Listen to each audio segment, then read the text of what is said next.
Now you guys have been asking me to review these boots for a little over a week now, and I've taken longer than I normally would to make a review, mainly because I've been slightly confused by these. I think there are some elements that are genuinely very good that I like a lot, but there's also certain elements that I think are slightly disappointing, the end result being a product that I still think is very good, but I'm not sure it makes sense in the grand scheme of what people were expecting. And the boot that I'm talking about is, of course, the brand new Adidas Copa Sense Plus, so the replacement for the Copa 20 Plus, the latest in the Laceless Copa range, bearing a retail price of $275, which basically sees every single element being redesigned from the previous model. And I think a lot of people will listen to what I just said and automatically assume that I don't like the new Copas, and that's not true at all. I just think that the expectation that's been set by Adidas thus far with the modern Copa series is not exactly what you're getting with the new Copa Sense Plus. And I want to talk about why that is in today's video. I also want to go over all the tech specs because there's a lot to talk about as far as this complete redesign is concerned, and of course take a look at how the boots fit and feel on feet. So if you're interested in learning more about these, please stick around, watch the entire review, and if you're interested in a pair for yourself, I'll leave a little pop-up on screen, or you can click the first link down below. That's going to take you to the review page on my website, where you'll find buy it now links with exclusive SR4U coupon codes, where you'll be able to pick these up below their normal $275 retail price. As always, if you guys do end up enjoying the video, please don't forget to support it with a like. That helps me out tremendously. And I've also noticed that a lot of you guys who watch these videos aren't subscribed to the channel. If that's you, it would mean a lot to me if you could hit that subscribe button along with the little bell notification so you get notified when the next new video goes live. So first things first, can we all agree that the Copa Sense Plus has some incredible flow? Visually, this is one of the most interesting football boots I think we've seen in a long time. The flowing lines on the upper that go into the heel counter, that flow into the sole plate, it just looks really good in my opinion. And I love the approach of minimalist branding, which is the Copa logo in white across the top of the foot, and then the three stripes on the heel. The accent of the black with the metallic gold, which is a wearable finish by the way, also looks really good on this launch color. Nonetheless, the reason why the looks are important is because these do look drastically different from the Copa 20 Plus that they replaced. And I'll say this right now, if you're a fan of the Copa 20 Plus or the 19 Plus that came before it, because of the very special leather touch that it had on offer, you might be disappointed to hear that I don't think the touch on the ball is quite as special with these. And that's not to say that the touch is bad, but it is to say that the touch is not very leather-like, which depending on what you were hoping for might be great news or it might be terrible news. Just like the previous model, the Sense Plus features a Fusionskin upper, which as the name would suggest is a fusion of two different materials, Primeknit, a knitted material, and kangaroo leather, which you find here towards the front. I think the disappointing part for a lot of people that you'll immediately recognize in pictures is there's not a ton of leather on the new Copa Sense Plus. If you look closely, you can actually see the transition point running through the forefoot and toe box area, so it's very, very short. And then it does run a little bit deeper here into the medial side, but you have this giant memory foam pad, which we'll get into in just a second, kind of spoiling the more pure touch of leather that I think a lot of people might have been looking for. But again, it's a personal preference thing. Nonetheless, the leather that you get, there's less of, and I don't think it's nearly as soft as what was found on the Copa 19 and 20 Plus that came before it. It's also thinner, doesn't have the same general padded feel to it, and I think what was most surprising about this football boot the first time that I put them on my feet is that they didn't really feel like leather football boots, which is why I said I was a little bit confused at the start of the video, because I think the expectation from a top-end Copa model, even if it's in 2021, is that it has a leather-like feel, and quite honestly, these feel more like sock boots than they do leather boots. I genuinely think that you could take this kangaroo leather at the front, swap it out for a synthetic, or make the boot entirely made out of a padded knit material, and the boot would end up feeling 99% the same. Even when you run your finger across the upper from the Primeknit to the leather area, you can definitely feel the seam as it transitions, but the general thickness, the padded feel, the pliability of the Primeknit versus the leather,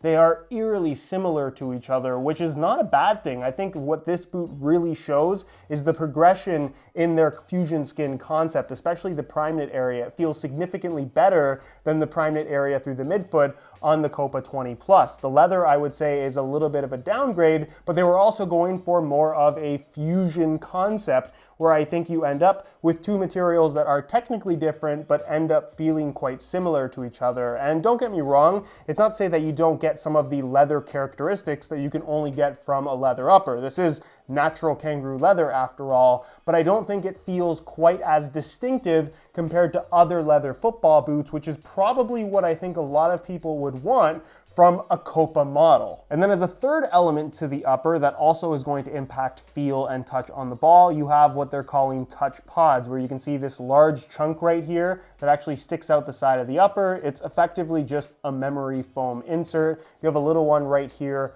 on the lateral side as well. And this one in particular is in an area of the foot that's obviously going to be making contact with the ball a lot, both for controlling the ball as well as passing and even shooting in some instances. And while it does its job in terms of what you would expect memory foam to do, it provides a little bit of a dampened sensation. It is in an area of the foot that is actually leather, but because of the memory foam, you end up feeling that more than you do the actual leather. So I think personally, I probably would have made this boot without both of these memory foam pads, not to say that they're bad or hinder the feel in any way, but I think again, if you're buying a Copa with a kangaroo leather upper, you want to actually be able to feel the leather. It provides a slightly more padded sensation, but I don't think that it's as premium as just pure high quality leather would have felt. Moving up the foot, you're going to flow into the laceless area of the football boot, which is still made from an elasticated Primeknit like the previous generation, but the way it's been reinforced, I think, is significantly improved. You can see you have these fused on overlay pieces that do have the general look and texture of leather, even though they're not. And you can see there's little breaks in them as they follow that wavy pattern, where basically those breaks allow that Primeknit on the underside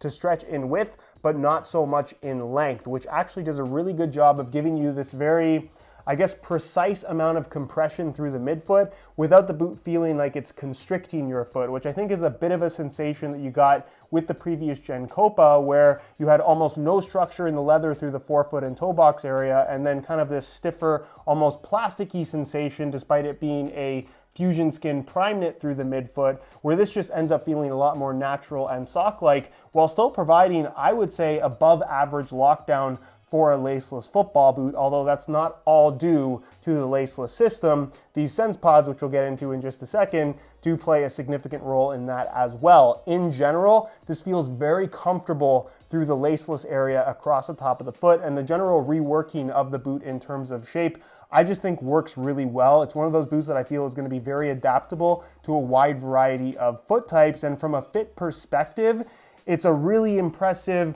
direction for laceless football boots to go into, in that it's surprisingly good. And it's a little bit difficult for me to show you guys, but there is also an extra layer of some form of textile fused to the underside of the laceless area of the foot, which is basically there just to add a little bit of structure and reduce the amount of stretch that you're actually getting from this Primeknit material. Moving to the rear of the boot, you'll find that the opening does have an unusual shaping to it, where it's kind of normal looking from the medial side, a little bit of a groove right here. It extends at the back as well, which doesn't look too abnormal, but across the front, you can see it has this deep groove right here on the lateral side, and then it kind of just bubbles up along this side as well. This has been anatomically shaped in such a way that, according to Adidas, wraps the area around your ankle as closely and as anatomically correct as possible. It looks quite cool, I'll give them that. Is it necessary? I don't think so. Does it feel weird?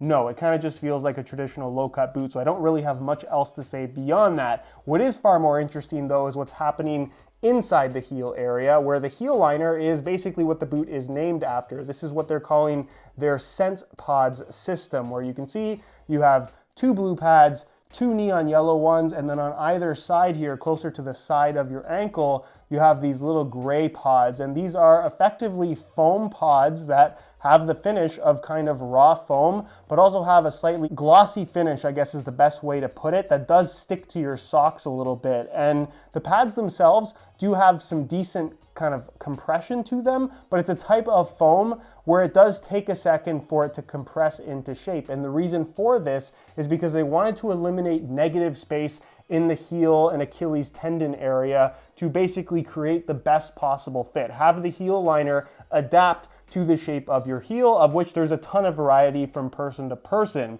This is a good idea, but it does introduce, I guess, the risk of blisters. I can't exactly show you, but I'm gonna do my best to explain how this SensePod heel liner works. Now, on a normal football boot with a normal heel liner, where the shape is a factor as well, you slide your foot in and your heel kind of sits into that little pocket for your heel against the heel liner, but there's always gonna be that little bit of extra space depending on the shape of the boot versus the shape of your heel. It doesn't necessarily have to fit you perfectly in order to have a comfortable fit. There's a lot of factors that I guess play a role in how a boot is going to feel against your heel and whether or not it's gonna cause you issues with discomfort. But in general, this is a system that tends to work. Now, of course, the Copa Sense Plus is a laceless boot, which is one thing to factor, but they're also trying to do their part, like they mentioned, to eliminate negative space in the heel, where typically the more space you have, the more possibility there is for your heel to slip. You can have extra space and not have heel slippage, but again,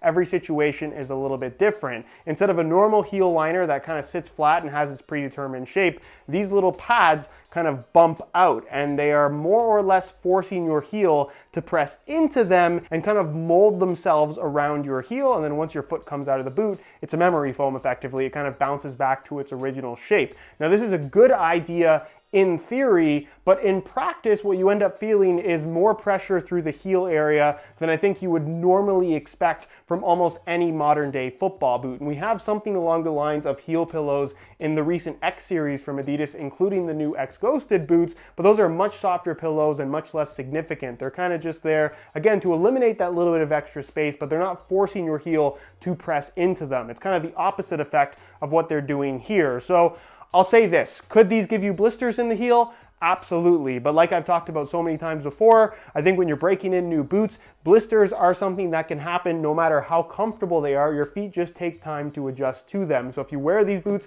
straight into a match and you endure the pain to the point where you eventually end up with blisters, yeah, they're probably gonna give you blisters. But if you take your time with the break-in process and remove them as soon as you start to feel discomfort, slide on your old boots in the meantime, then I think after a couple wears, and everyone's gonna be a little bit different here, you shouldn't have too many issues. And it's kind of a controversial way of doing a heel liner, but it does ultimately make for a more secure, locked-in sensation through the heel, especially when combined with the laceless design that the Sense Plus has. Nonetheless, the insole, it's fully removable as you would expect, and too has seen a little bit of a redesign where it features this soft mesh liner on the surface and has this little kind of bump out for a border around the heel, a little kind of filler spot for the, I guess, in between the ball of your foot and your toes area that you don't feel at all. And then they've kind of highlighted with a graphic the ball of your foot, the big toe, as well as the heel in neon yellow. And then it's made from a single layer of this black foam,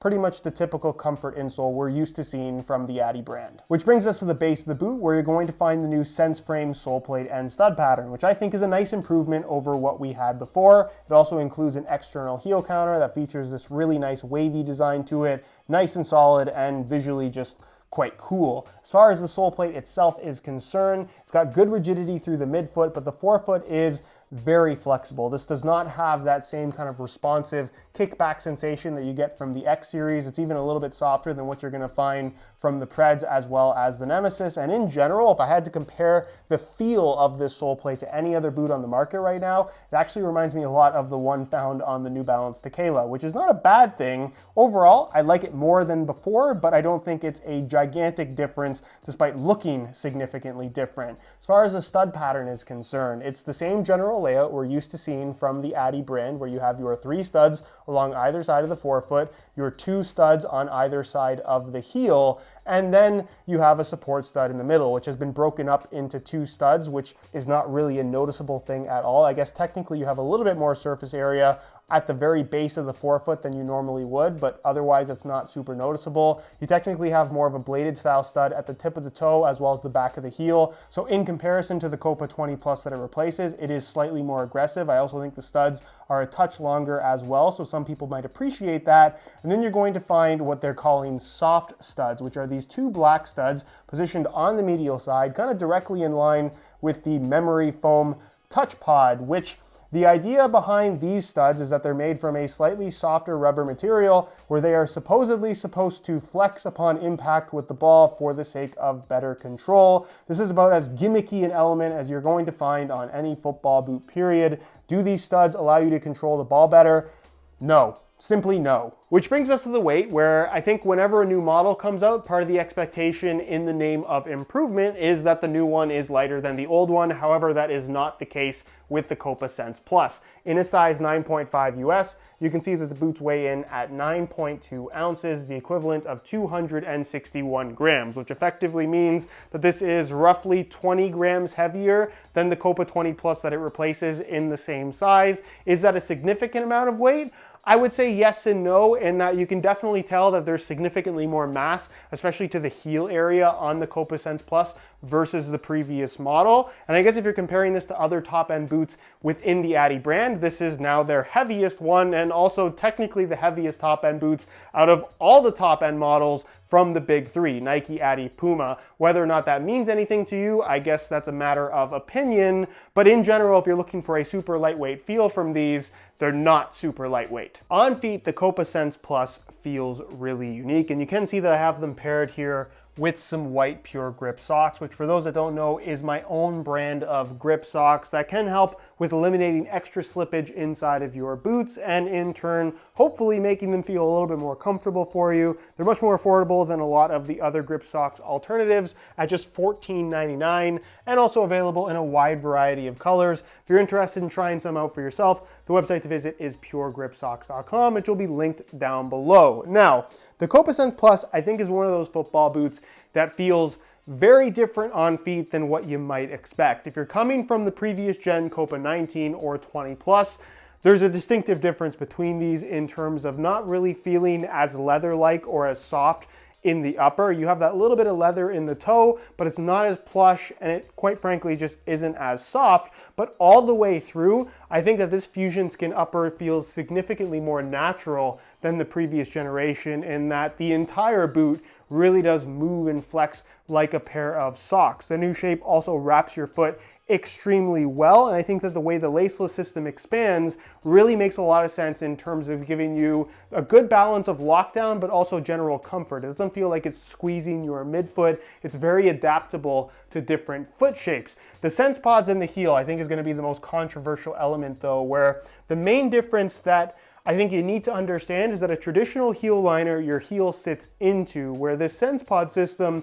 is constantly pressing against your heel. So there's certainly more pressure in the heel area, which in turn does make for better lockdown. I think the heel lockdown in these is better than any other laceless football boot that I've ever worn, but because you have more grip on your heel, there's more potential risk for blisters. So something to be aware of during the break-in process. Again, like I've said before, I think blisters is one of those things that you can totally avoid as long as you use your head and don't wear the boots to the point where they are absolutely killing your feet, at which point you've basically given yourself blisters. They don't happen instantaneously. So take the break-in process slow, and for the most part, I don't think it's going to be an issue, although your mileage may vary depending on your skin and your tolerance for things like blisters and general friction. So just something to keep in mind. As far as width is concerned, these have some decent width to them, to the point where I think they'll fit most people, but it's a laceless boot. So again, the way that they fit you specifically is going to vary a lot from person to person. In general, as long as you don't have super wide feet,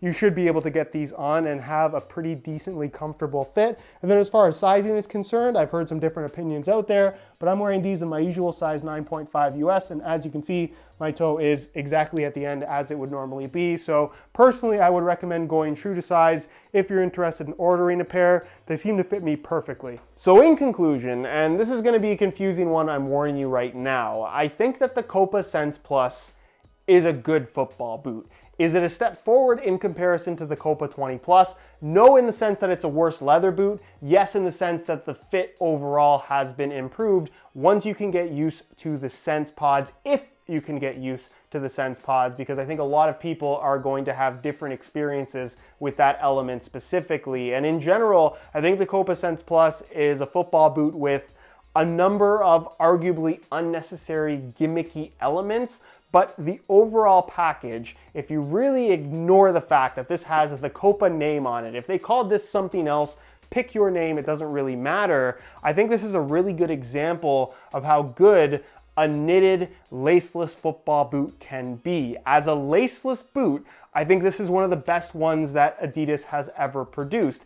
As a Copa model, I think it's a little bit disappointing. And like I said at the start of the video, if your expectation going into the Copa Sense Plus is that it's going to provide this phenomenal Copa leather experience, I think this is a football boot that you should probably avoid. It's not necessarily competing in the same category as the Nike Tiempo or the Puma King or any of your favorite leather Mizuno models. It's kind of doing its own thing. So I think if you're a fan of sock-like laceless football boots that fit extremely well, with some quirks included that I think you kind of have to sell yourself on, there's a lot to like about the Copa Sense Plus. Is it a boot that I can wholeheartedly recommend to everybody? No, because I don't think it compares to anything else, and I really feel like it's one of those boots that you should buy if you really want a Copa Sense Plus. If you're that person, I think you're gonna like these. Anyways, guys, that's it for my review. Hopefully you enjoyed the video. If you did, be sure to support it with a like. Again, if you're interested in a pair of these for yourself, first link down below, that's gonna take you to the review page on my website, where you'll find buy it now links to pick these up below their normal $275 retail price. If you have any questions, as always, leave them down below in the comment section and I'll do my best to get an answer out to you. If you aren't subscribed to the channel already, make sure you hit that subscribe button along with the little bell notification so you get notified when the next new video goes live. You can find all my social media information linked down below in the description as well. And other than that, guys, thank you so much for watching and we'll see you in the next one.